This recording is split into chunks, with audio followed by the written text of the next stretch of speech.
Alrighty guys, I am now in the shop. Okay, here's what's going on. I just went on a, what, 5?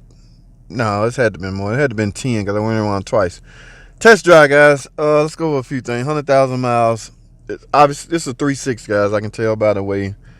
I can tell by how it sounds. There's only two options, either a Hemi or a 3.6 in this 2011 Dodge Charger. I want to say it's a 3.6. Well, anyway, she complaining about idle fluctuation or she needing a tune-up when in fact she just had a tune-up. So who did the tune-up? I don't know. And guys, for the record, everybody's definition of a tune-up is different. There are some mechanics out there, definition of a tune-up is the same as some, DIY and regular people, regular customer. And that is simply just spark plugs. Oh, guys, a tune-up is bigger than, in this case, just 6 spark plugs. So you screw in 6 spark plugs. A lot of people tend to call that a tune-up. Oh, there are some things, other things you need to check, do, and verify, and things like that. Don't just screw in 6 spark plug and go, well, I'm done with the tune-up. Go through, I'll talk about that on a different video. But my point is, she's saying her idle is not acting right. I don't know, how do you tell? I just test drove it. I don't feel anything abnormal.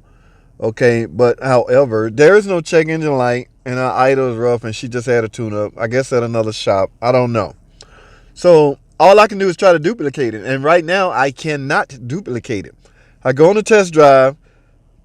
My job as the technician is to, number one, first duplicate the complaint, because you can't recommend a solution until the problem is there, until you duplicate the problem. All right. Yeah, so I'm not going to guess at anything, guys. You should not be playing with customers' money. All right. You can't just say, well, I had one in here about a year ago. It had this problem, so it has to be the same problem as this one. No, guys, get out of the habit of that. Every car is different. Even if it's the same year, same model, same everything, every car is different. Now, you can, however, play out a scenario in your head as far as how you relate the two incidents, okay? Yeah, that's some things you can do, but I personally want to duplicate it. So I don't want to sit and chit-chat and ramble all day. Let me go. Guys, there's nothing to do. There's no codes. Let me go to the scan tool and take a look at some data and updates. See if there's any flat. Sometimes a computer, a tune. They call it tune in the high-performance industry. Sometimes engineers come up with better ways to better serve their products. So they will have to create what we call a flash update. Number one, they got to get it approved. Once they get it approved, they can ship the software out to, I don't know, a server, and from there, program it in the computer, and from there, technicians will see that there's a software available, update available via a lightning bolt on that particular module. Okay, but it goes through a deep process. So yes, from time to time, engineers will come up with some things that need to be changed to better serve the vehicle and the emissions. It has to be approved. All right, so I don't know. I'm just speculating, guys. We're gonna find out together. Right now, I'm done with the test drive. So let me shut this thing off. I don't want it to get too hot. Push start. All right, it's in park. So guys, let's go out here and see what we can find, man. Y'all ready? Let's get it. All right, guys. Now I have it running. I don't really feel nothing abnormal with the engine or it's idling. I don't know what they mean. So some of this stuff is extremely hard to duplicate, but I have my scan tool hooked up. So let's go to the computer. Now, guys, as you can see, 2011, look, there's no codes in the PCM, but there is, however, a lightning bolt right here, which indicates that there's a flash update, right? So let's click this. Let's find out what this is all about. This may have something to do with the idle. Let's go over to flash. Yeah, there is an update. I want you to go from AJ to AK, software update. Let's click this and find out. Okay, this flash will address powertrain diagnostic and system enhancement. So whatever the flash is will likely enhance the system. Let's click it and see what they're trying to change. This is a 2011. Okay, this TSB applied to 2011 through 2014. Let me read some of this stuff, guys. This bulletin applies to vehicles with the following market. No, we're in North America. This is a 3.6 V6 24 valve EVT engine. Symptom conditions. Okay, a small number of customers may experience one or more of the following. Okay, this doesn't apply to me because I didn't have this code, so this flash does not. Well, there's another one under the bottom. For 2011 vehicles built prior to February 12th, 2011, this is an early build 2011, the customer may experience a condition known as idle buffeting. Why haven't I ever heard of that technology or that word, idle buffeting? Okay, while the vehicle is idling. This condition can be similar to driving. Let me highlight this, guys. Hold tight. Because this is some of the stuff they recommend you read so you can. All right. For 2011 vehicles built prior to February, that's this car, the customer may experience a condition known as idle buffeting while the vehicle is idling. This condition can be similar to driving down the road with one rear window down and all others rolled up, causing a thumping or buffeting sound. The idle speed will be adjusted to 650 RPMs to correct this. Okay, so this flash will basically lower the idle. You know what? I don't know technically if this applies to their vehicle, but I'm going to recommend doing this. So I don't target idle. The fix for this is doing this tune. If I flash this car and tune it, it's basically tuning it.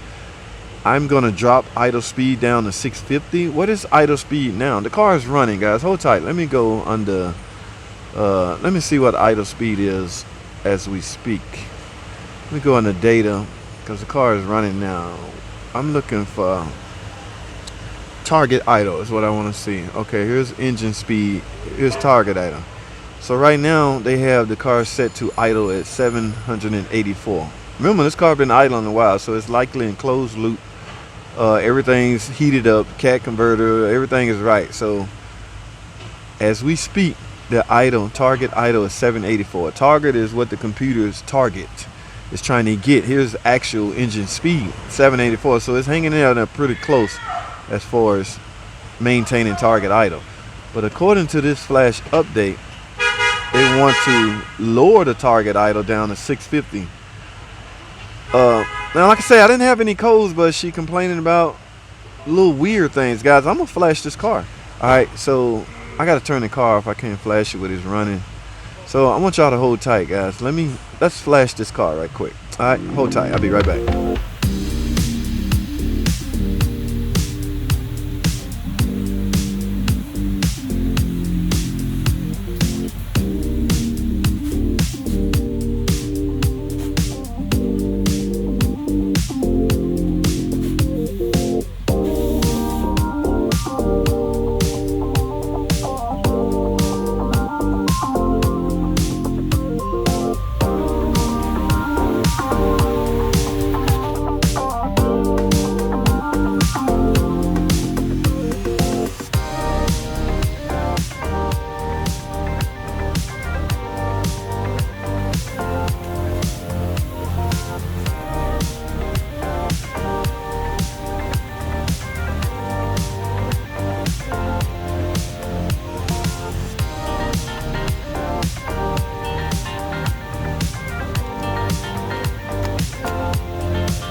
Alright guys, I have the car running. As you can see, we just flash update the controller. Now this vehicle, this 2011 model has all the latest and greatest.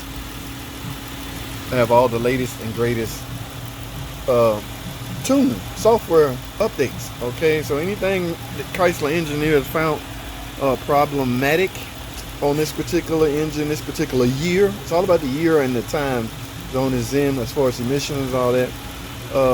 Has been put inside the controller. The controller's over there under that panel. So all that software is now in that controller, and now the car has been tuned to the updated latest and greatest software. Guys, let me explain something to y'all. Back in the day, I don't know, Tom Cook old enough to remember, there was time we used to have to replace the controller because this technology wasn't available. The controllers didn't have double EEPROMs in them. Double EEPROM is where you electronically erasable, programmable, read-only memory. Okay, yes, you can erase it and put in new programs. That technology hasn't always been there. So I was around in the days where we was replacing PCMs because of needed upgrades and updates. All right. Yes, times have changed dramatically, guys. So we're now at the technical level of such. All right, that's all I have, guys. I'm gonna go drive this car and explain to the customer what I did. I don't know. Personally, I didn't duplicate any problem. I just based my decision to do this off a notification I found from the Chrysler engineers. Okay, so it may have helped, it may not, but I don't know. It's all about communicating with the customer. That is what I'm about to do now, guys. All right, that's all I have. Thanks for watching. Come and subscribe. I'll see y'all in the next video.